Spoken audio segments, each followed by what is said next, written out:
नमस्कार, मैं हूं सर्वमित्र और हरियाणा विशेष में आप सभी का स्वागत है। हरियाणा विशेष में आज हम बात करेंगे दिल्ली हाई कोर्ट के फैसले के क्या राजनीतिक मायने हैं। जेबीटी भर्ती मामले में दिल्ली हाई कोर्ट ने रोहिणी कोर्ट के फैसले को बरकरार रखते हुए इनेलो सुप्रीमो ओम प्रकाश चौटाला, उनके पुत्र अजय चौटाला, शेर सिंह बड़श्यामी चौटाला के यूएसडी उस समय के विद्याधर और आईएएस संजीव कुमार की 10 साल की सजा में कोई फेरबदल नहीं किया है। हालांकि इस मामले में 49 लोगों की सजा 4 साल से घटाकर 2 साल कर दी गई। हाई कोर्ट के इस फैसले पर इनेलो के अलावा सभी राजनीतिक पार्टियों के नेताओं की नजर थी। इस फैसले से चौटाला परिवार और इनेलो को बहुत बड़ा झटका लगा है। अगर फैसला चौटाला परिवार के पक्ष में आता तो, और अब जब फैसला उनके पक्ष में नहीं आया है, तो ऐसे में प्रदेश में किस तरीके से राजनीतिक हालात बदलेंगे। हम चर्चा करेंगे कि इस फैसले के क्या मायने हैं और आगे भविष्य में इस फैसले का प्रदेश की राजनीति पर क्या असर पड़ेगा।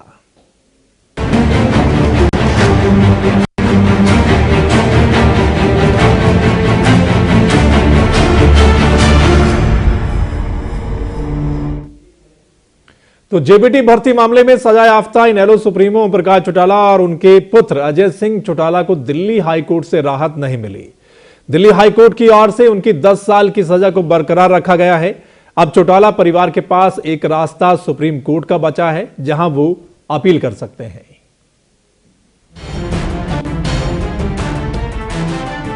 इंडियन नेशनल लोकदल को आज दिल्ली हाई कोर्ट ने बड़ा झटका देते हुए चौटाला पिता पुत्र की सजा 10 साल बरकरार रखी है।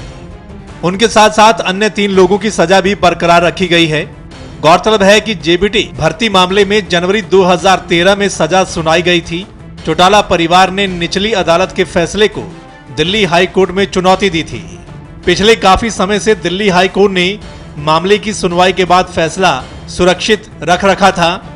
आज इस मामले पर फैसला सुनाते हुए कोर्ट ने ओम प्रकाश चौटाला, अजय चौटाला, शेर सिंह बड़श्यामी चौटाला के ओएसडी विद्याधर और आईएएस संजीव कुमार की सजा 10 साल बरकरार रखी है। वहीं इस मामले में सजा काट रहे 49 लोगों को राहत देते हुए उनकी सजा 2 साल कर दी है। दिल्ली हाई कोर्ट के फैसले का इंडियन नेशनल लोकदल के नेताओं और कार्यकर्ताओं को बेसब्री से इंतजार था। उनको लग रहा था कि फैसला उनके पक्ष में आएगा, लेकिन ऐसा फिलहाल हुआ नहीं है।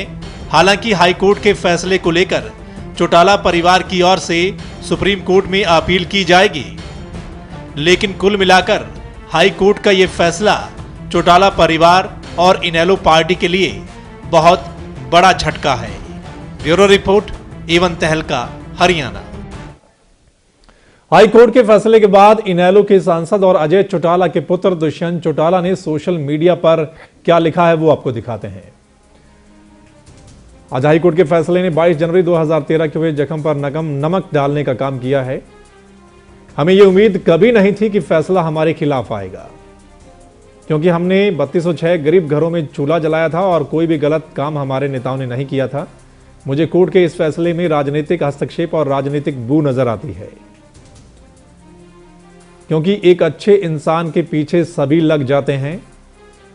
खैर, हमें अब भी उम्मीद है। भगवान के घर देर है परंतु अंधेर नहीं। सत्य परेशान हो सकता है, पराजित नहीं। हम हाई कोर्ट के इस फैसले को सुप्रीम कोर्ट में चुनौती देंगे। हमारे लिए हर त्योहार एक बड़ा दुखों का पहाड़ लेकर आता है। दिवाली विधानसभा चुनाव की हार का दुख लेकर आई। दिवाली काली रही। होली नेताओं की सजा बरकरार का गम लेकर आई। दोस्तों, अब भी हमारे पास एक चीज बची है, वो है उम्मीद। दोस्तों, इस फैसले ने आज रुला दिया है। तो ये सोशल मीडिया पर, फेसबुक पर दुष्यंत चौटाला, जो कि अजय चौटाला के पुत्र हैं और सांसद हैं, उन्होंने आज लिखा है कि आज के फैसले ने उन्हें रुला दिया है। और उन्होंने जो कुछ लिखा आपको हमने दिखाया है। चर्चा हम इसी पर करेंगे। आज की जो फैसला आया है दिल्ली हाई कोर्ट का, क्या राजनीतिक मायने आगे हम निकालेंगे, इसके क्या राजनीति में असर पड़ेगा जो प्रदेश की राजनीति है, क्योंकि दो बड़े नेता इंडियन नेशनल लोकदल पार्टी के सजा 10 साल की मिली थी।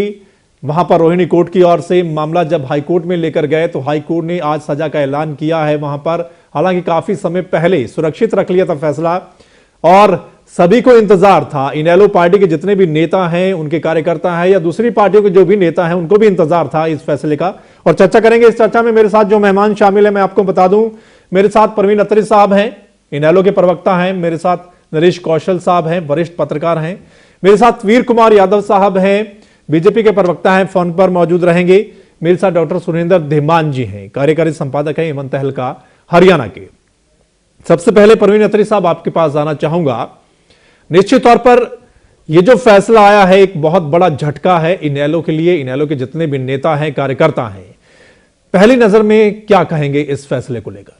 देखिए सर्वमित्र जी, ये फैसला हमारे लिए अप्रत्याशित है, क्योंकि हम ये उम्मीद कर रहे थे कि हमें कानून से न्याय मिलेगा, राहत मिलेगी, लेकिन वक्त ने हमें निराश जरूर किया है, नाउम्मीद नहीं। ठीक है। और दूसरी बात, देखिए कष्ट तो भगवान को भी उठाने पड़े, हम तो फिर इंसान हैं। लेकिन जिस तरह की अक्सर चर्चा शुरू हो जाती है, जब सीबीआई कोर्ट ने डिसीजन दिया था, सजा का निर्णय लिया था, उस वक्त भी विरोधियों ने कई तरह की बातें की थी। इंडियन नेशनल लोकदल संगठन बिखर जाएगा, पार्टी खत्म हो जाएगी। लेकिन इंडियन नेशनल लोकदल के वर्कर ने साबित किया कि वो पहले से ज्यादा मजबूत हुआ। आप लोकसभा का चुनाव देख लीजिए, आप विधानसभा का चुनाव देख लीजिए, ठीक है, वर्कर चट्टान की तरह मजबूती से खड़ा रहा। और आज भी देखिए, मैं आपको ये विश्वास दिला देता हूं, आज भी इंडियन नेशनल लोकदल की पूरी टीम चौधरी अभय सिंह चौटाला, दुष्यंत चौटाला के नेतृत्व में, चौधरी ओम प्रकाश चौटाला के पीछे चट्टान की तरह खड़ी है। और ये बात देखिए, हमारे तो डीएनए में संघर्ष है। इंडियन नेशनल लोकदल पार्टी बनी संघर्ष है। चौधरी देवीलाल ने किसानों के लिए, कमेरे वर्ग के लिए, मजदूर वर्ग के लिए संघर्ष किया और इंडियन नेशनल लोकदल सदा संघर्ष करती रही है। और ये संघर्ष इसी तरह जारी रहेगा, किसानों के लिए, कमेरे वर्ग के लिए संघर्ष जारी रहेगा। और हम इसी तरह से मजबूती से लोगों की आवाज, जनता की आवाज उठाते रहेंगे, उनके लिए संघर्ष करते रहेंगे। ठीक है। डॉक्टर धीमान साहब आपके पास आते हैं। आगे बढ़ने से पहले और मेहमानों के पास जाने से पहले, जो आज फैसला सुनाया है दिल्ली हाई कोर्ट ने, उस फैसले में क्या कुछ लिखा है वो आप थोड़े से आंकड़े लेकर आए हैं, वो पहले अपने दर्शकों को बताएंगे हम। देखिए, जो सीबीआई की विशेष अदालत का फैसला था वो 305 पेज का था। ठीक है। जब इसमें अपील दायर की गई और दिल्ली हाई कोर्ट का जो फैसला है वो 400 पेज का है। ठीक है। बहुत सारी बातें रिप्रोड्यूस हुई हैं, बहुत सारे फैक्ट्स रिप्रोड्यूस हुए हैं पिछले जजमेंट के, क्योंकि विटनेसेस जो हैं वो पिछली ट्रायल कोर्ट के अंडर होते हैं। ट्रायल कोर्ट में जो गवाही प्रतिपक्ष की तरफ से, विपक्ष की तरफ से, प्रतिवादी की तरफ से जो दी जाती है, उसी के आधार पर फिर आगे हाई कोर्ट में अपील पे चर्चा होती है। ठीक है। उसको और इलाबोरेट करके फैसला सुनाया जाता है। तो 400 पेज में जो 4-5 बातें जो मोटी मोटी हैं, हालांकि दर्शकों को पहले भी पता है, फिर भी आज एक क्योंकि फैसला आया उसमें कुछ बातें रिप्रोड्यूस हैं जो उसमें बतानी जरूरी हैं। जो मुख्य बात है, जो राजनीतिक नेताओं की बात है, ओम प्रकाश चौटाला, अजय सिंह चौटाला, शेर सिंह बड़श्यामी और संजीव कुमार और विद्याधर, जो 2 IAS अफसर हैं और 3 ये, ठीक है, जो हमारे राजनीतिक नेता हैं, इनकी सजा को बरकरार रखा है। उसमें बहुत सारे कारण बताए हैं, वो तो मैं कारण में कभी अगले दूसरी जो डिबेट आऊंगा बताऊंगा वो कारण क्या थे। लेकिन कुछ बातें उन्होंने ये कही कि ये मामला क्या है। जो निचली कोर्ट ने कहा था उस कोर्ट के फैसले को इन्होंने दोबारा फिर कहा। ठीक है।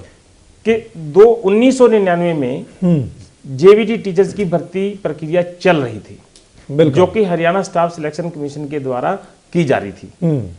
सरकार जुलाई 1999 में चौटाला साहब की बन गई थी, बिल्कुल, पिछली गठबंधन की सरकार टूट गई थी।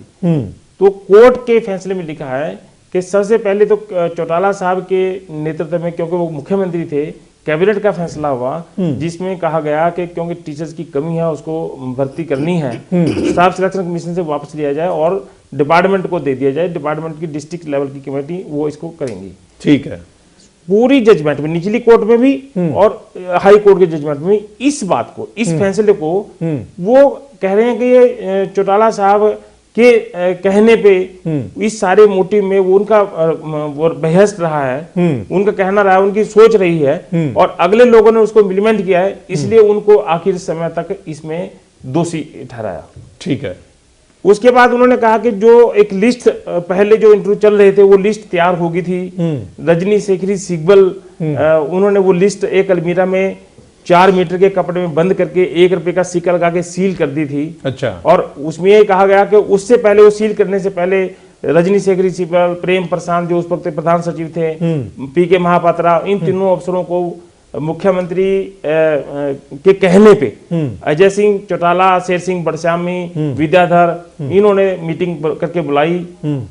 मीटिंग में कहा गया कि लिस्ट बदलनी है। अच्छा। ये उसमें कहा गया। अच्छा। और फिर उस जजमेंट में लिखा गया कि बाद में फिर ये लिस्ट 30 अगस्त को और 1 सितंबर 2000 को ये बनाई गई दूसरी लिस्ट। अच्छा। और संजीव कुमार को, क्योंकि सिब्बल काम नहीं कर रही थी, सिब्बल को कहा गया था लिस्ट बदल दो, सिब्बल ने लिस्ट नहीं बदली, सिब्बल को हटा के संजीव कुमार को बना दिया। ठीक है। संजीव कुमार को जब डायरेक्टर प्राइमरी एजुकेशन लगाया तो संजीव कुमार भी उसमें शामिल रहा इस जजमेंट के मुताबिक। ठीक है। जो बात लिखी है कि संजीव कुमार भी इसमें शामिल था। जितनी डिस्ट्रिक्ट लेवल की कमेटी थी, 18 डिस्ट्रिक्ट लेवल की कमेटी, उन सबको यहाँ पर दिल्ली में भी बुलाया और चंडीगढ़ में पंजाब की एक डिपार्टमेंट है उसके रेस्ट हाउस में बुलाया और ये लिस्टें दूसरी तैयार की गई। वो लिस्टें फिर संजीव कुमार को दी गई। अच्छा। और जो जजमेंट में लिखा कि संजीव कुमार जब सुप्रीम कोर्ट गए, ये कह के कि चौटाला साहब ने मुझे ये लिस्ट दी थी, एक लिस्ट वहां पर दी 15 जिलों की, 18 में से उस वक्त 18 जिले थे, कि ये लिस्ट मुझे दी थी, लेकिन मैंने उनका दबाव नहीं माना। अच्छा। और मैंने ये लिस्ट नहीं मानी और मैंने ये लिस्ट जारी कर दी है, टीचर्स की लिस्ट जारी कर दी है। ओके। बाद में जब उसकी जांच हुई, सीबीआई ने जांच की, सीबीआई ने कहा कि जो सुप्रीम कोर्ट में लिस्ट दी थी, जिसको संजीव कुमार ने कहा था ये लिस्ट मुझे सरकार की तरफ से दी गई थी, वो लिस्ट वास्तव में सही लिस्ट थी। अच्छा। और जो लिस्ट जिनको अपॉइंट किया गया, डायरेक्टर लिस्ट जिसको बोलते हैं, निदेशालय की लिस्ट, ठीक है, वो लिस्ट फर्जी पाई गई। ठीक है। सीबीआई के ने कहा, निचली अदालत ने उसको फर्जी लिस्ट माना और आज हाई कोर्ट ने कहा, ठीक है, कि जिस लिस्ट पे ये टीचर भर्ती किए गए हैं वो लिस्ट फर्जी है और जो सुप्रीम कोर्ट में लिस्ट है वो लिस्ट असली है। ठीक है। और संजीव कुमार पर यह आरोप है कि संजीव कुमार ने जो फर्जी लिस्ट उसमें जिसके ऊपर जारी की गई है, वो लिस्ट उस अलमीरा को तोड़कर, ठीक है, फर्जी लिस्ट पहले अंदर रखी। अच्छा। और फिर एक ड्रामा रचा कि उसको ओरिजिनल लिस्ट दिखा के बाहर निकाला जाए, उसको जारी किया जाए। अच्छा। ठीक। कुल मिला के ये सारे फैक्ट्स पे सारी ये कहानी घूमती है। ठीक है। निचली कोर्ट के फैसलों को हाई कोर्ट ने रिटेट करते हुए ये सारी बातें लिखी हैं। ठीक है। और जो कहीं पर वही बात, ना तो निचली कोर्ट ने कहा था कि पैसे का कहीं लेन देन हुआ है, ठीक है, ना इस जजमेंट में कहीं पैसे की बात की है। सिर्फ क्या कहा गया है कि क्योंकि चौटाला साहब सीएम थे, हाँ, और एक सीएम को बड़ा जो एक सिस्टम हमारी शिक्षा का गिर चुका है उसको बहुत सुधारना है, उससे बहुत यूथ जो है वो बहुत उम्मीद रखते हैं, तो इसमें उनको शामिल नहीं होना चाहिए। ठीक। ये एक लबोलवाब इस जजमेंट का। ठीक है। तो जजमेंट में क्या कुछ है वो हमने आपको बताया है। हमारे साथ संत कुमार जी भी जुड़ गए हैं, कांग्रेस के प्रवक्ता हैं। संत कुमार जी आपके पास आते हैं। संत कुमार जी, चौटाला साहब की सरकार के बाद आपकी सरकार रही है, 10 साल तक कांग्रेस की सरकार रही है और इनेलो के नेता यही आरोप लगाते रहे हैं कि कहीं ना कहीं कांग्रेस की सरकार की वजह से, उनके दबाव की वजह से उनके नेता आज जेल में हैं। आज जब हाईकोर्ट का फैसला आ गया है, पहले रोहिणी कोर्ट का फैसला था, आज हाईकोर्ट का फैसला आ गया है, सजा को बरकरार रखा गया है, इस पर आपका क्या कहना है? जी संत कुमार जी। संत कुमार जी, आवाज मिल रही है मेरी? तो लगता है अभी उनको आवाज नहीं मिल रही है। वीर कुमार यादव साहब हैं हमारे साथ, बीजेपी के प्रवक्ता हैं। यादव साहब, इस फैसले के बारे में आपका क्या कहना है? वीर कुमार जी। हाँ जी, हाँ जी, आवाज मिल रही है? हाँ जी, हाँ जी, मिल रही है। ये जो आज दिल्ली हाईकोर्ट का फैसला आया है, बहुत बड़ा झटका इनेलो को तो लगा ही है, इसमें अब सरकार आपकी है, क्या कहेंगे इस पर? आज का जो फैसला है, मैं समझता हूं कि वो हरियाणा की राजनीति में और विशेषकर इनेलो, इनकी यानी कि इनके बारे में एक बहुत ही महत्वपूर्ण फैसला आया है। और इसकी दो विशेष बात यह है कि जहां इनेलो के राष्ट्रीय और प्रदेश नेतृत्व पर जहां इस प्रकार का आपकी भाषा में हम कह सकते हैं झटका कह सकते हैं, संकट कह सकते हैं, वहीं पर हरियाणा की राजनीति में भी इस फैसले के निश्चित तौर पर दूरगामी परिणाम होंगे। और देखिए, किसी भी राजनीतिक दल के केंद्रीय या प्रदेश नेतृत्व पर जब इस प्रकार के, विशेषकर तब जब वो 100% होपफुल हो, आशावादी हो, पूरी तरह से यानी वो अपेक्षित हो कि ये होने वाला है, और फिर जस्ट उसके विपरीत हो जाए तो बहुत बड़ा झटका होता है, इसमें कोई दो मत नहीं है। ठीक है। अभी डिटेल हालांकि डॉक्टर धीमान जी ने काफी बताई है, लेकिन 2-3 बात मैं इसमें प्लस करना चाहूंगा। पहली बात तो ये, जैसे डॉक्टर साहब ने बताया कि संजीव कुमार सुप्रीम कोर्ट में गए, उन्होंने दिया और ये सारी बात बताई, तो उसके बाद जो महत्वपूर्ण बात वो ये है कि सुप्रीम कोर्ट ने सीबीआई की जांच के आदेश सुप्रीम कोर्ट ने दिए। सुप्रीम कोर्ट के सुपरविजन में सीबीआई जांच हो, ये आदेश दिए। और जो लोअर कोर्ट है, ट्रायल कोर्ट है रोहिणी का, वो सीबीआई कोर्ट है।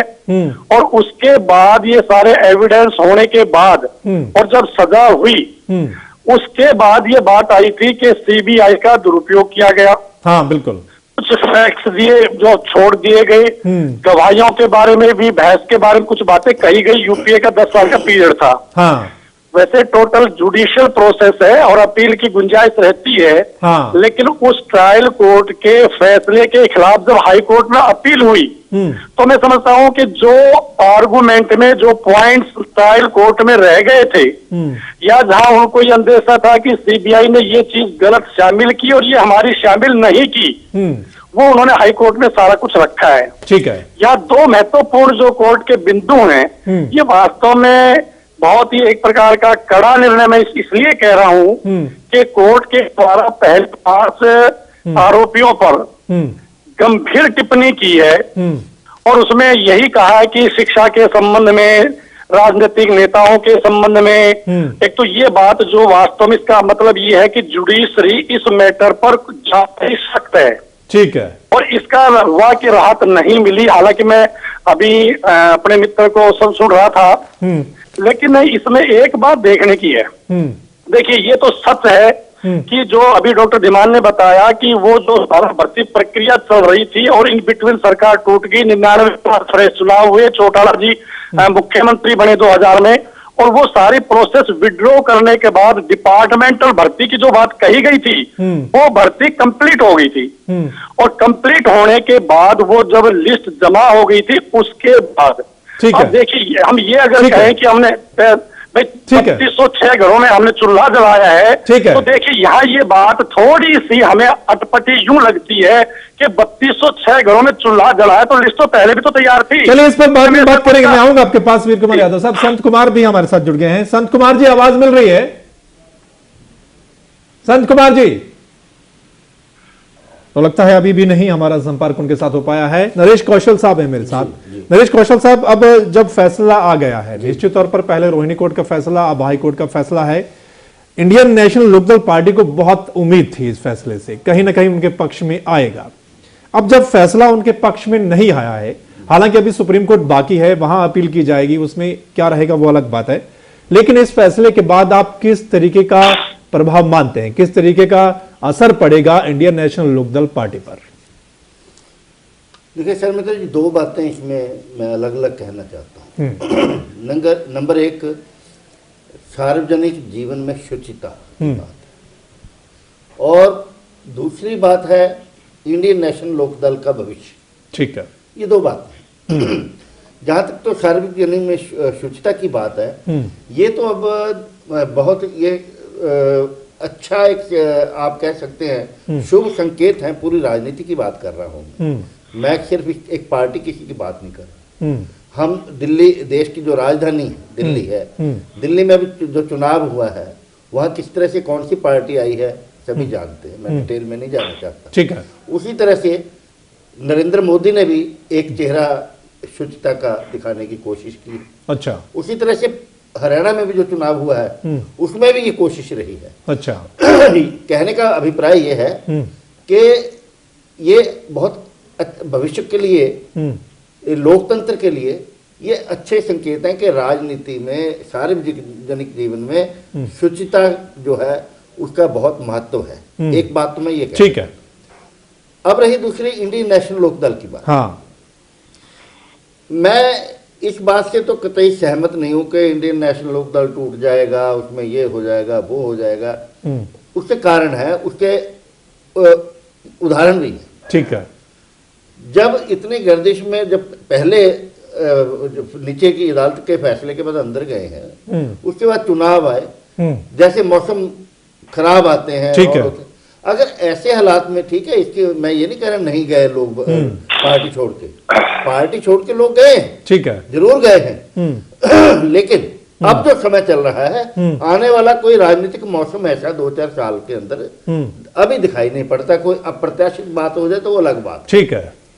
तो मेरा कहने का मतलब है कि इस पार्टी को हरियाणा के लोगों के साथ जो इमोशनल अटैचमेंट है, पुराने लोगों की भी, ठीक है, एक जाति विशेष की भी, हाँ, और एक क्षेत्र विशेष जो काफी बड़ा एरिया है, जो कैथल से लेकर सारा फतेहाबाद ये सिरसा एरिया है, उसकी एक खास लगाव, ठीक है। मैं अगर आप मुझे इजाजत देंगे, मैं फिर दोबारा और बात कर लूंगा। हाँ बिल्कुल, क्योंकि मुझे लगता है हमारे साथ संत कुमार जी दोबारा जुड़ गए। मैं सिर्फ यहाँ पे इसको बात को निष्कर्ष देता हूँ, हाँ, फिर बाकी बात बाद में करेंगे कि दुष्यंत चौटाला जैसे लोग, दिग्विजय जैसे लोग, जो या कह सकते हैं देवीलाल की चौथी पीढ़ी, हाँ बिल्कुल, जो विरासत ये लेकर चल रही है, हाँ, जिस तरह के उनके काम करने के तौर तरीके हैं। अब देखिए, मैं आपको 1-2 एग्जाम्पल देना चाहता हूँ। जैसे नेत्रदान का एक कार्यक्रम रहा, उसमें एम्स में, पीजीआई में इतने लोग ये दान करेंगे, वो करेंगे, ये कार्यक्रम इन्होंने चलाए।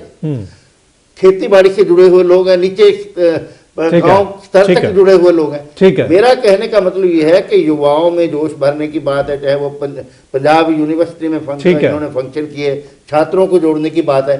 तो मेरा ये मानना है कि लोगों में बदलाव की हमेशा रुझान रहता है, ठीक है, में। नहीं बिल्कुल, आने वाले समय में, हाँ, ये पार्टी को एक पुनर्निर्माण की तरह जरूर चलाएंगे, ठीक है, लेकिन 5-4 साल के अंदर ऐसी कोई मुझे आंधी तूफान नहीं लगता कि इंडियन नेशनल लोकदल के कोई टुकड़े टुकड़े होकर बिखर जाएंगे, और अंत में, ठीक है, अगर कोई खतरा हो सकता है तो कहीं अंतर्कलह की कोई पारिवारिक बात ना हो जाए, ठीक है। इसका चलिए हम वो आगे बढ़ाएंगे चर्चा को। निश्चित तौर पर जब चौटाला साहब बाहर होते हैं लोगों के बीच में, अजय चौटाला होते हैं, तो एक अलग ही एनर्जी होती है कार्यकर्ता जो है इनेलो के, उनमें कितना असर पड़ेगा वो भी बात करेंगे। संत कुमार जी, आवाज मिल रही है? जी जी मिल रही है। मैंने पहले 2 बार कोशिश की, पता नहीं आपकी आवाज नहीं हमें मिली। नहीं, थैंक यू, मिल रही है। अभी जो आज फैसला आया है दिल्ली हाई कोर्ट का, आपको पता चल गया?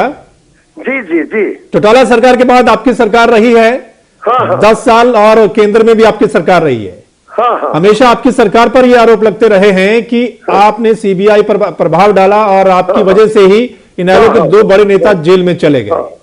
अब इस फैसले के बाद क्या कहेंगे?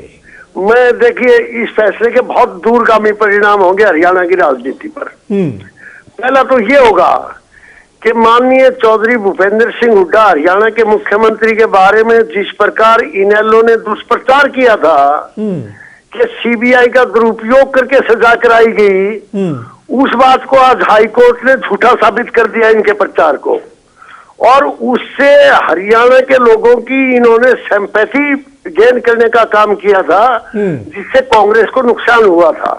आज इस फैसले ने साबित कर दिया कि इसमें चौधरी भूपेंद्र सिंह हुड्डा का या कांग्रेस का कोई हाथ नहीं था।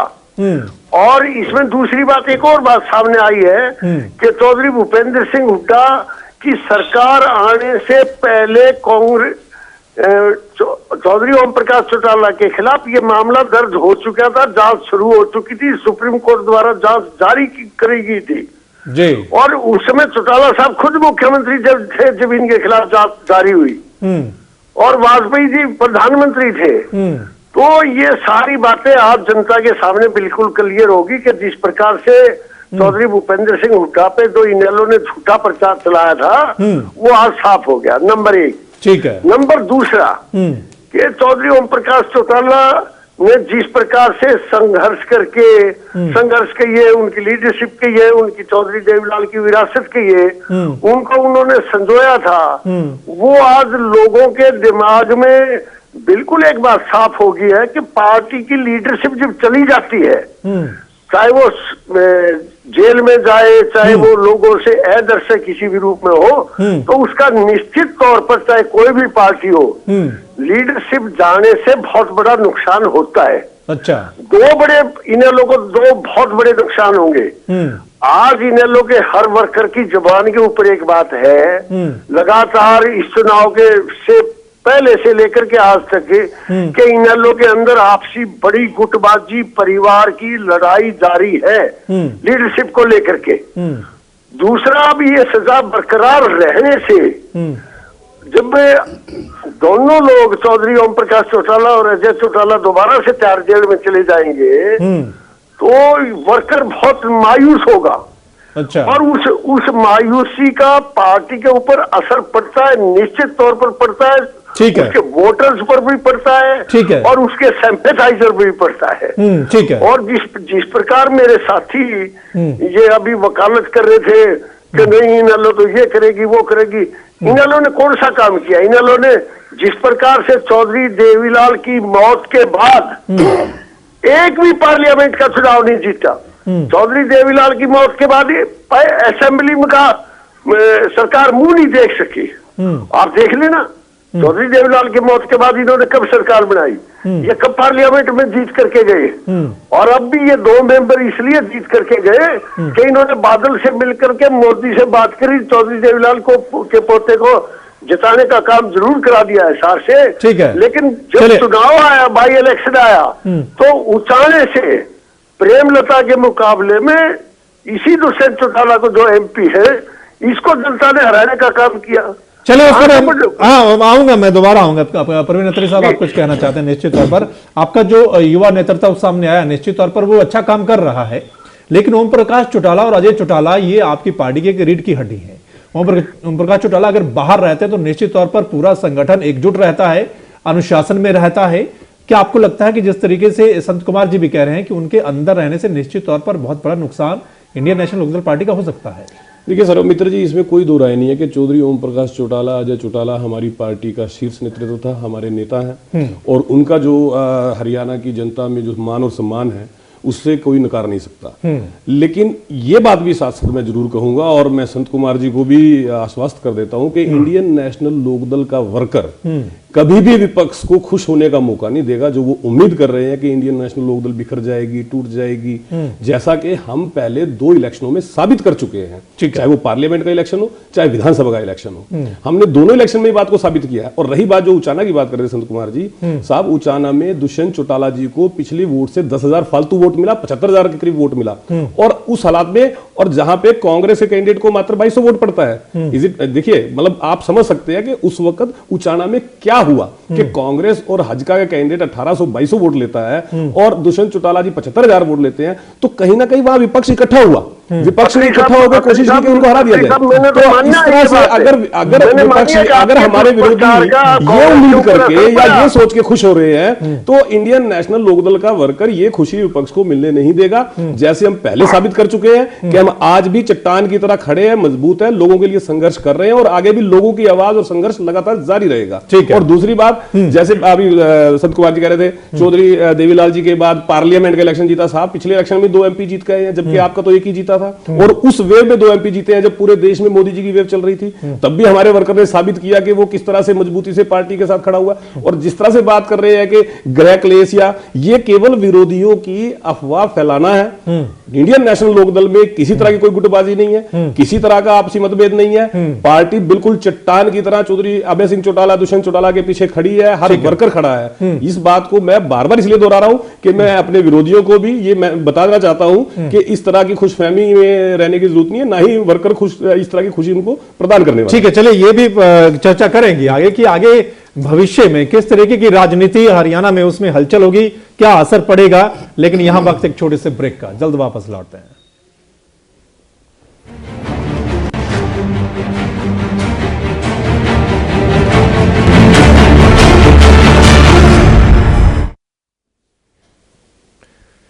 ब्रेक के बाद आप सभी का स्वागत है दोस्तों। चर्चा हमारी जारी है। जो आज फैसला आया है दिल्ली हाई कोर्ट का, उसके बाद किस तरीके के हालात होंगे प्रदेश की राजनीति में, इनेलो का क्या भविष्य होगा, और जजमेंट में और क्या खास है, उसके लिए डॉक्टर धीमान साहब के पास चलते हैं।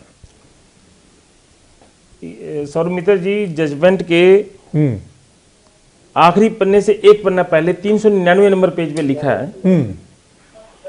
वो इन पांचों नेताओं के बारे में, मतलब 3 नेता और 2 ऑफिसर्स, ठीक है, जिसमें विद्याधर, शेर सिंह बड़श्यामी, संजीव कुमार, ओम प्रकाश चौटाला और अजय सिंह चौटाला। हाँ, तो यहाँ पर मैं उनके नाम लेते जाऊंगा, जहां पर A1 A2 लिखा उन्होंने। ठीक है। The common thread between appellants इन पांचों में is the flagrant disregard towards the system.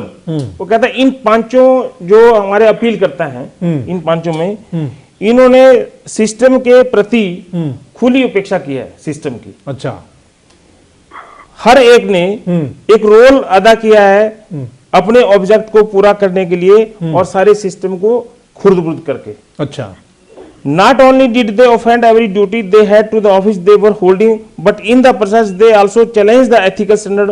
मतलब उन्होंने पब्लिक सर्वेंट रहते हुए जो एक स्वेच्छा की जो बात कर रहे थे कौशल साहब, उनकी सबकी उल्लंघना की है।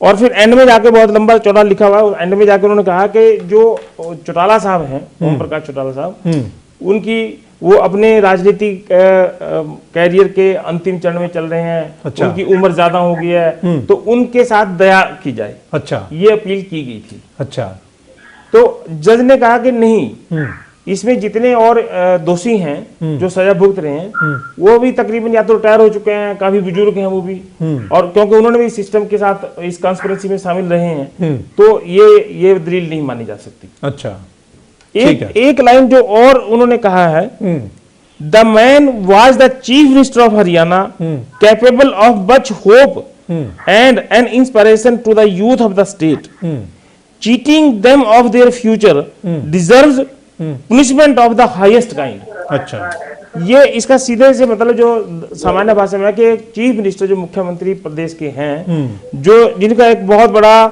एक सम्मान है, एक बहुत बड़ा पदवी है, और एक यूथ के लिए वो एक प्रेरणा का स्रोत हैं, इसलिए उनको साथ उनके भविष्य के साथ धोखा करना ये एक बड़ा कड़े दंड के लिए योग्य है। ठीक है। The appellate committee members also, वो मतलब जैसे बताया, इसलिए आगे चल के बोलते हैं A4 mean Chautala sahab has played a role in sharing their guilt as well.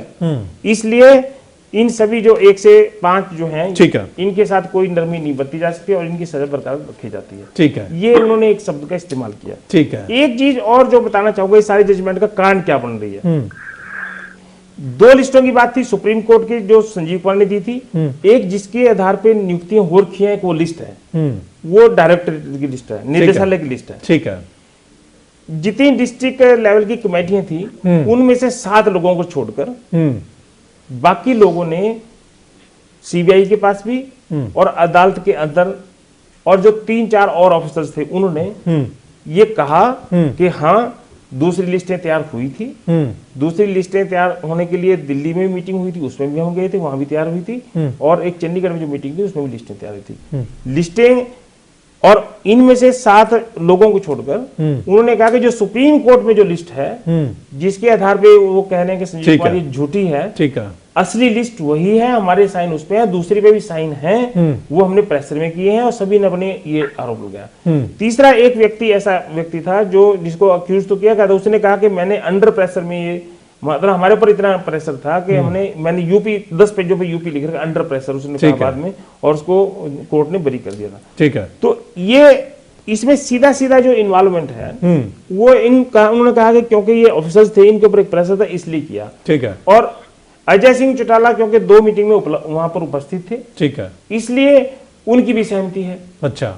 और चौटाला साहब जो मुख्यमंत्री हैं, उनके रास्ते में क्योंकि मीटिंग हुई है, नंबर 1, नंबर 2 इंटरव्यू देने की जो मीटिंग हुई है, कम ज्यादा देने की, वो उनके टाइम में हुई। और तीसरा उन्होंने कहा है अपने हाई कोर्ट के जजमेंट में कि चौटाला साहब 1999 में तो शिक्षा मंत्री थे, उनके पास शिक्षा विभाग था, लेकिन जब 2000 में ये प्रोसेस चल रहा था, डिक्लेयर होना था रिजल्ट, तो उसमें तो शिक्षा मंत्री भी नहीं थे, लेकिन चीफ मिनिस्टर के नाते उनके पास फिर फाइल भेजी गई, जबकि कॉम्पिटेंट थे शिक्षा मंत्री। हालांकि उस समय अजय सिंह चौटाला प्रदेश सरकार में नहीं थे। नहीं, वो एमपी थे। एमपी थे उस समय। Yes. एमपी, और एक उन्होंने अजय सिंह चौटाला के बारे में उन्होंने लिखा क्योंकि वो भिवानी के एमपी थे। और इस लिस्ट में जो कि लिस्ट जारी हुई है उसमें भिवानी के ज्यादा कैंडिडेट लगे हैं। अच्छा। इसलिए ये भी एस्टेब्लिश होती है। मतलब इन सर्कमस्टांशियल जो बातें हैं उनके साथ उनको दोषी ठहराया। ठीक है, ये बात है। वीर कुमार यादव साहब आपके पास आते हैं। वीर कुमार यादव साहब, ये जो सजा हुई जेबीटी मामले में, हालांकि इनेलो का कहना है कि उनके नेताओं का कोई दोष नहीं था इसमें। क्या लगता है इस फैसले के बाद निश्चित तौर पर जितने भी राजनीतिक लोग हैं उनको थोड़ा सा डर रहा है इस मामले में कि अगर हमने थोड़ा बहुत ऐसा करना भी है तो बड़ी सावधानी के साथ किया होगा या बड़ी सावधानी के साथ करेंगे? आपको नहीं लगता कि सारी सरकारें ऐसा करती हैं, सभी अपने लोगों को फिट करते हैं? नहीं, देखिए ऐसा तो नहीं है, लेकिन ये बात ठीक है कि इस फैसले से राजनीतिक दलों को भी एक संकेत और एक संदेश सख्त मिला है। यादव साहब एक जानना चाहूंगा दर्शकों के लिए, थोड़ा बीच में आप बोल ही रहे हैं, उसके साथ ही बता देना, क्योंकि उस वक्त स्टाफ सिलेक्शन कमीशन में आप भी मेंबर थे, तो ये प्रक्रिया के बारे में थोड़ा सा बता सकते हैं, ये किस चरण पे पहुंच गई थी जेबीटी टीचर्स की जो प्रक्रिया चल रही थी? देखिए उस समय जो प्रक्रिया थी ये केवल ऐड हुआ था, एप्लीकेशन इनवाइट हुई थी और उसके बाद इंटरव्यू के लिए कॉल हो गई थी, इंटरव्यू नहीं हुए थे। ठीक है। रिटर्न जो है एग्जाम भी नहीं हुए थे, सारा प्रोसेस विड्रॉ कर लिया था। देखिए यहाँ दो बात मैं कहना चाहता हूँ जो डॉक्टर धीमान ने डिटेल से बताया, मैं रिपीट नहीं करूंगा। तो मैंने कहा था कि हाई कोर्ट ने गंभीर टिप्पणी की है, वो वास्तव में वही है कि जो हमारे इनेलो के मित्र जो बार बार क्या कहते हैं कि सीबीआई का उपयोग हुआ है। एक्चुअल क्या है कि 3 बिंदु बड़े अहम है। पहला बिंदु जो हाई कोर्ट ने सीएम के को इंडिकेट करते हुए कहा कि उनकी ज्यादा जिम्मेवारी बढ़ती है और विशेषकर यूथ के प्रति जवाबदेही बढ़ती है, उसको इन्होंने इग्नोर किया और एक जनसेवक की भूमिका जो है उसके विपरीत काम किया। सेकेंडली क्या है कि इसमें अजय चौटाला जी के बारे में और बड़सामी जी के बारे में जो एफिडेविट दिया संजीव कुमार ने, ये सारी लिस्ट बड़सामी जी और अजय चौटाला ने तैयार करवाई और वो क्योंकि एक प्रकार से वादा खिलाफी होता है ना, जब गवाह बन जाता है तो सारी डिटेल उन्होंने बताई। चलिए ये सारी बातें बता चुके हम, आप यादव साहब आगे अब जो हमारा सवाल है उसका जवाब दीजिए आप। मैं ये कहना चाहता हूँ, देखिए एक बात से तो मैं सहमत हूँ, कोई भी राजनीतिक दल अगर वास्तव में उसका नेतृत्व के प्रति जनता में विश्वास है और अगर उनकी नीतियां और कार्यक्रम को वास्तव में जनता स्वीकार करती है, विश्वास है, तो ऐसी घटनाओं से कोई राजनीतिक दल का अस्तित्व समाप्त हो जाएगा, ऐसा तो मैं नहीं मानता। ठीक है। लेकिन इस फैसले में एक बात जरूर है कि हरियाणा की जनता का एक खूबी है, हरियाणा की जनता हमेशा कमजोर का साथ देती है, जिसके साथ अन्याय होता है उसका साथ देती है। लेकिन इस फैसले में सहानुभूति की कोई बहुत ज्यादा गुंजाइश नहीं है। अच्छा। क्योंकि जिस प्रकार से फैसला है फैक्ट टू फैक्ट और जिस प्रकार से बातें आई है, अगर ये सब बातें जनता में ने मान ली कि वास्तव में इनजस्टिस हुआ है, जिन लोगों का सिलेक्शन हो गया था उनके साथ अन्याय किया, पिक एंड चूज किया, पक्षपात किया, उन लोगों को अंधेरे में रखकर अपने लोगों को भर्ती किया, अगर कहीं के बातें विपक्ष या जनता के बीच में समझ आ जाती है तो जनता उस प्रकार से जरूर दिक्कत आएगी। लेकिन हर राजनीतिक दल के जीवन में इस प्रकार की घटनाएं उतार चढ़ाव आते हैं और मैं ये भी स्वीकार करता हूं कि लोकदल वास्तव में संघर्ष की एक पार्टी रही है, कार्यकर्ता निष्ठावान रहे हैं, लेकिन इस जजमेंट से मनोबल पर फर्क पड़ेगा, जनता के उनके प्रति विश्वास पर फर्क पड़ेगा, नेतृत्व के यानी नेतृत्व का एक संकट पैदा होगा। अब इन सब बातों को यानी वर्तमान निर्णय लोग किस प्रकार से फेस करेंगे, ये उनके लिए एक चुनौती जरूर है। ठीक है। चलिए संत कुमार जी हमारे साथ हैं। संत कुमार जी, जी जी, इस मामले में तो चलो दो बड़े नेता चले गए, लेकिन उसके बाद जब आपका 10 साल राज रहा, कई भर्तियां में गड़बड़ी पाई गई, कई भर्तियों को चैलेंज किया गया, उसमें कुछ रद्द भी हुई हैं। आपको लगता है गड़बड़ी तो उसमें भी हुई थी, निश्चित तौर पर इसमें सीबीआई की जांच हुई और उनमें इनको दोषी पाया गया और इनको सजा हो गई। गड़बड़ी तो आपके समय में भी हुई है भर्तियों में, और ये हर सरकार में ही ऐसा होता है। नहीं, देखिए बड़ा फर्क है सर्वमित्र जी। 10 साल के चौधरी भूपेंद्र सिंह हुड्डा के शासन में कोई भी ऐसी गड़बड़ी, देखो टेक्निकल गड़बड़ी हो सकती है, टाइपिंग मिस्टेक हो सकती है, लेकिन नीयत की बात जहां तक है, चौधरी भूपेंद्र सिंह हुड्डा की नीयत के ऊपर कभी भी किसी भी कोर्ट ने या किसी भी नेता ने या किसी भी पार्टी ने उंगली नहीं उठाई। के मामले में हाई कोर्ट ने बाकायदा सारी जनता जानती है। आपके पास सुन लीजिए पहले। बीजेपी आने के बाद जिस तरीके से बीजेपी का फेलियर हुआ है, हाँ, और माननीय ओम प्रकाश चौटाला की मैं कदर करता हूँ, और मुझे ये भी दुख है कि भाई आज का जो दिन इस फैसले के लिए चुना गया वो त्योहार का दिन था। मैं मानता हूँ चौधरी ओम प्रकाश चौटाला एक दृढ़ इच्छा के व्यक्ति है, लेकिन जिस प्रकार से उनके साथ आघात पे आघात पहुंचा है कि चुनाव में हार के बाद एक उम्मीद बंधी थी हाईकोर्ट से, जिस प्रकार से प्रचार कर रहे थे इनेलो के लोग, और के यहाँ से राहत मिलेगी, वो राहत का ना मिलना, चौधरी साहब की उम्र का ज्यादा होना, तो ये चीजें जरूर से जरूर पार्टी के ऊपर असर डालेंगी। आपको नहीं लगता कि सहानुभूति और बढ़ेगी कि उनके साथ अन्याय हो रहा है, उनका जो वर्कर है वो पक्का माना जाता है? सहानुभूति तब बढ़ती है जब ये ज्यादती हो। हाई कोर्ट के फैसले के ऊपर कोई कमेंट में नहीं करना चाहता। अब इससे एक बात जरूर होगी, एक सहानुभूति होगी चौधरी भूपेंद्र सिंह हुड्डा के प्रति कि उनके खिलाफ जिस प्रकार से जहरीला प्रचार इन्होंने फैलाया कि चौधरी भूपेंद्र सिंह हुड्डा की वजह से सजा हुई थी, उन्होंने सीबीआई का दुरुपयोग किया था। आज ये बात क्लियर हो गई है कि चौधरी भूपेंद्र सिंह हुड्डा का कोई हाथ इस मामले में था ही नहीं। संत कुमार जी, उनके टाइम पे एक लाइन जोड़ूंगा, इंक्वायरी शुरू हुई, एक लाइन जोड़ूंगा आपके साथ। चौधरी ओम प्रकाश चौटाला के समय में मुकदमा दर्ज हुआ और उनके ऑफिसर ने उनके ठीक है, सुन लीजिए डॉक्टर धीमान साहब एक लाइन कहना चाहते हैं। एक लाइन जोड़ूंगा संत कुमार जी। चौटाला साहब की तरफ से ये जब वहां पर दलील दी गई बकायदा निचली कोर्ट में भी और ऊपर की कोर्ट में भी कि ये सारा का सारा मामला राजनीतिक द्वेष भावना से किया गया है, उस वक्त के जो मुख्यमंत्री हैं भूपेंद्र सिंह हुड्डा, उनकी, कपिल सिब्बल, उनकी सह से ये काम किया गया, और जो रजनी शेखरी सिब्बल हैं और दो अफसरों का और का नाम लिया संजीव कुमार का, कि ये उनके साथ मिले हुए हैं, इसलिए हमारा इसमें कोई इससे कोई लेना देना नहीं है, इस सारी भर्ती के साथ हमारा कोई लेना देना नहीं है। उन्होंने बकायदा अपने विचार पक्ष में या रिटर्न में लिखा हुआ है, जजमेंट के अंदर भी लिखा ये पार्ट। जी जी जी, लेकिन जजमेंट लिखते वक्त एक हाईकोर्ट ने एक बात और लिखी, आपने पढ़ी देवान साहब अभी, कि जितने लोगों की और सजा हुई है जो रिटायर्ड डीओज है, उनमें से 7 को छोड़ करके सभी ने चौटाला साहब के खिलाफ बयान दिया। नहीं, उन्होंने ये कहा कि दूसरी चौटाला साहब ने हमारे से जबरदस्ती दस्तक करवाए, ओम प्रकाश चौटाला ने, अजय सिंह ने और बड़सामी जी ने और उनके ओएसडी ने, इन्होंने मिलकर के हरियाणा भवन में बुला करके, एक बार हरियाणा भवन में बुलाया, एक बार चंडीगढ़ बुलाया और जबरदस्ती दस्तक कराए।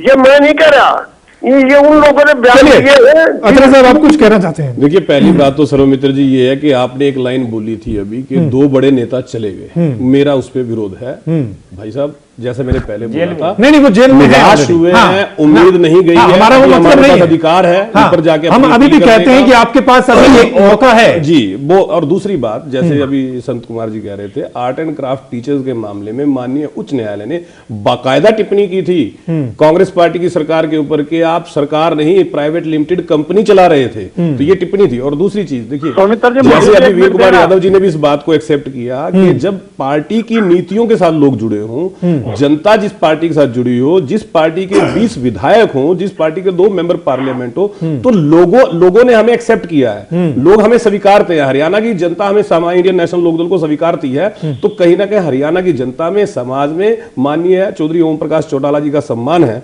देखिए, जहां तक न्यायालय की टिप्पणी है, न्यायालय का जो आदेश ऑर्डर है उसके ऊपर तो खैर मैं कोई बात नहीं कह सकता, लेकिन जो बात हम बार बार कहते रहे हैं, जब इंक्वायरी हुई, सीबीआई ने इंक्वायरी की, तो हमारे विरोधियों की सरकार थी, और जिस तरह से सीबीआई के ऊपर सुप्रीम कोर्ट ने भी टिप्पणी की थी, पिंजरे का तोता बोला था, सरकारी पिंजरे का तोता, तो उस वक्त जो तथ्य इंक्वायरी में सीबीआई ने प्रस्तुत किए, हमारा विरोध उन तथ्यों के साथ था। हम ये कह रहे थे कि गलत तथ्य प्रस्तुत किए गए। हमने कोर्ट के अंदर अपना पक्ष रखा, बहुत से तथ्यों के को हमने कोर्ट को बताने की कोशिश की। देखिए, वो कोर्ट का निर्णय है, कोर्ट ने जो निर्णय दिया है उसके लिए हम ऊपर वाली कोर्ट में जाएंगे, और हमारे जो लीगल एक्सपर्ट्स हैं वो जो भी निर्णय लेंगे, डिसाइड करेंगे।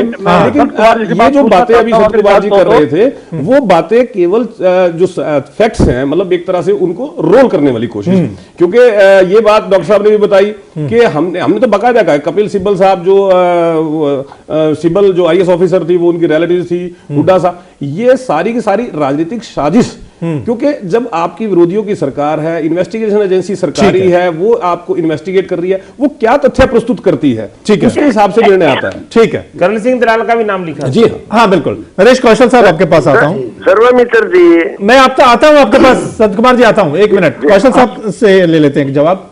कौशल साहब, इंडियन नेशनल लोकदल पार्टी एक जमीन से जुड़ी हुई पार्टी मानी जाती है, इनका कैडर माना जाता है कि इनका जो वोटर हैं वो बहुत पक्के हैं, कार्यकर्ता बहुत पक्के हैं।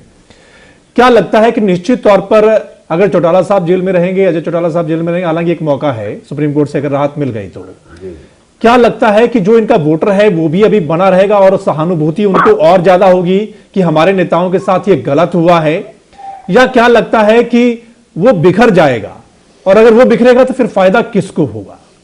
शर्मिष्ठ जी, मैं जैसे पहला भी कह चुका हूं कि जब पार्टी बदलने का टाइम था लोगों का, वो जितने के लोगों ने बदली है, संभावनाएं तो ये लग रही थी, आशंकाएं कि बहुत ज्यादा पार्टी टूट जाएगी, लेकिन पिछले चुनावों का तो यही जो है आपके सामने सारा सबूत है कि भाई इतना कोई ज्यादा टूट फूट नहीं हुई। और आने वाले समय में भी जहां तक इनके कैडर का सवाल है, इनका कैडर तो बहुत जमीन से जुड़ा है, कांग्रेस से और भारतीय जनता पार्टी से आज के दिन भी इनका कैडर ज्यादा मजबूत है, ठीक है, इसमें कोई शक नहीं है। मैं आपको इस सारी डिस्कशन में सिर्फ 2-3 पॉइंट कहना चाहता हूँ। एक तो नौकरशाही के लिए संदेश, ठीक है, अफसरशाही कह देते हैं। हाँ हाँ बिल्कुल, अफसरशाही। अब आप किसी को किसी के साथ रिश्तेदारी जोड़िए ना जोड़िए वो अलग बात है, हाँ, लेकिन ये सारी कहानी कहाँ से शुरू होती है? एक दबंग महिला जो ऑफिसर है, सिब्बल है, चाहे कोई भी है, वहां से शुरू होती है। उन्होंने जो बिल्कुल ये पता, उनको डाउट हो सकता है कि ये खुल सकती है अलमारी, इसलिए किस तरह से उसको सील किया, वो किया, सारा कुछ किया। अच्छा, एक बात। दूसरी, राजनेताओं के लिए जो जन सेवक जिसको कहते हैं, उनके लिए एक संदेश और सबक के सार्वजनिक जीवन में शुद्धता लाना कितना जरूरी है। दूसरी बात। तीसरी बात मैं जो कहना चाहता हूं वो ये है कि संगठन के लिए एक संदेश है, पार्टियों के लिए एक संदेश है कि पार्टियों में लोकतंत्र की कितनी जरूरत है। देखिए, आने वाले समय में भी मैं एक बात साफ मतलब कहना चाहता हूं कि अगर इंडियन नेशनल लोकदल में, मैं पहले भी एक बार डिस्कशन में कह चुका हूं कि अशोक अरोड़ा को अगर यहाँ कैंडिडेट चीफ मिनिस्टर का बना दिया जाता तो शायद नतीजे कुछ और होते, लेकिन एक ये संदेश जाए अगर कि पारिवारिक बात है सारी, तो वो अच्छा कोई संदेश नहीं जाता। तो ये राजनीतिक पार्टियों के लिए एक संदेश या एक सबक है। और अंत में मैं ये कहना चाहता हूं कि इस घटनाक्रम के बाद एक बदलाव हरियाणा की राजनीति में और भी आ सकता है, पंजाब और हरियाणा की राजनीति में हो सकता है। हालांकि प्रकाश सिंह बादल दोबारा से भारतीय जनता पार्टी के साथ पूरी तरह से फिर जुड़ने की कोशिश में है, लेकिन कोई बड़ी बात नहीं है कि आज इंडियन नेशनल लोकदल को जले पहले अम्ब्रेला था, एक भारतीय जनता पार्टी का अम्ब्रेला उनके ऊपर रहा राष्ट्रीय स्तर पे, लेकिन आज वो जैसे ये फैसला आने के बाद वो जरूर ये चाहेंगे कि जनता दल जो पुनर्गठित जो होना है, ठीक है, उसको वो उसमें भी तेजी लाने की कोशिश करेंगे। अच्छा कौशल साहब, जो आप बात कह रहे हैं, आपको नहीं लगता कि जो ओम प्रकाश चौटाला का नेतृत्व है वो अपने आप में कमाल नेतृत्व है? उनके बिना नेतृत्व में थोड़ा सा फर्क पड़ता है, पड़ा भी है पिछले चुनाव में, और क्या लगता है कि उनके बिना फर्क तो पड़ेगा ना नेतृत्व? देखिए, ओम प्रकाश चौटाला का एक बड़ा चमत्कारिक व्यक्तित्व है। जहां तक इनकी संगठनात्मक क्षमता है, वो चौधरी देवीलाल का तो एक इमोशनल अटैचमेंट ज्यादा था। इनकी संगठनात्मक क्षमता, राजनीतिक दूरदर्शिता उनसे भी ज्यादा है, ठीक है। वो भोलापन में ज्यादा थे, ये बहुत ज्यादा थे, राजनीति में काफी थे। मैं लेकिन इसमें तो कोई शक नहीं है, ठीक है, कि एक जब नेता अंदर है, ठीक है, तो उसके राजनीति के ऊपर मतदाताओं में निराशा का भाव वो तो जागृत होता है। हालांकि नैलो की जो मतदाता है वो, ये कार्यकर्ता इतना निराश नहीं होते, वो बड़े पक्के हैं। बिल्कुल। यादव साहब जाते एक बात कहना चाहते हैं, यादव साहब एक लाइन में बोलेंगे। हाँ, मेरा कहना यह है कि संत कुमार जी अभी जो कह रहे थे कि हमारे ऊपर आरोप नहीं है, जितनी गंभीर टिप्पणी वर्तमान उस मुख्यमंत्री और एसएस बोर्ड के जो चेयरमैन थे रिटायर्ड ब्रिगेडियर नंदलाल पूनिया पर हाईकोर्ट ने की, इतिहास है हरियाणा का किसी ने नहीं की। उन्होंने कहा 50,000 रुपए जुर्माना लगाया और उन्होंने कहा कि अब मन मर्जी से क्योंकि नंबर बढ़ाए गए और जितनी कंडीशन तो इसकी तोड़ मरोड़ की गई और प्राइवेट लिमिटेड बनाया गया। पहली बार हरियाणा के इतिहास में मुख्यमंत्री ने हरियाणा सरकार पर 10,000 रुपए जुर्माना हुआ, ठीक है। एसएस बोर्ड पर 50,000 रुपए जुर्माना हुआ। ये ऐसा नहीं है, चाहे आर्ट एंड क्राफ्ट ले लो, पीटीआई ले लो, चाहे यहाँ पे दूसरे जो सचिवालय में जो भर्तियां हुए, उस पे कितनी हमने रद्द discuss हुई कर है, लिया है। कितनी हाँ, बिल्कुल। सरकार लगी है। ये एक तिवारी साहब। चलते चलते इसमें हाँ। इस वीर debate कुमार का ऐसा नहीं होगा। जी, मेरा जवाब सुनिए। एक तो जो हाई कोर्ट का जजमेंट है, मुझे जवाब जैसे देने आपने भी दीजिए कहा, इस ये बात का। फाइनल नहीं है, बिल्कुल फाइनल नहीं है। और क्योंकि इसमें पॉलिटिकल लोग शामिल हैं, हाँ इसमें मुख्यमंत्री रहे जो हरियाणा के या एमपी रहे, वो लोग शामिल हैं। हाँ। कोर्ट्स भी बहुत थोड़ा जब जजमेंट देती हैं, बड़ा ध्यान रखने इस बात का। बिल्कुल। अंतिम मामला सुप्रीम कोर्ट में ही जाता है। बहुत सारे मामले जैसे जयललिता के मामले में बिल्कुल। हाई कोर्ट ने भी जमानत नहीं दी थी, निचली कोर्ट में भी जमानत नहीं थी, सुप्रीम कोर्ट ने जमानत दे दी। तो ये मामला अब वास्तव में तो अब असली खेल जो है वो सुप्रीम कोर्ट में चला जाएगा। बिल्कुल। और वहां पर निगाहें लगेंगी। दूसरा, हाँ चुनाव 5 साल बाद होने हैं। बिल्कुल, अभी बहुत सुप्रीम समय कोर्ट बाकी में अभी इतनी जल्दी उसका हाँ। 5 साल में डिले नहीं हो सकता, जल्दी फैसला आ सकता है। ठीक है। इसलिए जितनी सारी हम बात करने के भविष्य में क्या बिल्कुल होगा, बिल्कुल, अभी बहुत वक्त है। कुछ संभावनाएं अभी बहुत बच रही हैं। अभी बिल्कुल। कोई ऐसी नुकसान वाली बात नहीं लग रही। बिल्कुल। फिलहाल अगर दिल्ली हाईकोर्ट से राहत नहीं मिली है इंडियन नेशनल लोकदल पार्टी को, बड़े नेताओं को, लेकिन एक उम्मीद अभी भी उनकी बाकी है, सुप्रीम कोर्ट में वो जाएंगे। क्योंकि उसके सुप्रीम बाद कोर्ट तब हाँ, तक नहीं जा सकते थे जब तक बिल्कुल। हाई कोर्ट का फैसला उसके नहीं बाद क्या फैसला होता है, उसी के बाद ही फाइनल पता चलेगा कि क्या हो रहा है इसमें। फिलहाल सभी मेहमानों का इस चर्चा में शामिल होने के लिए बहुत बहुत शुक्रिया। इस खास चर्चा में इतना ही, लेकिन आप देखते रहे मन तहलका हरियाणा।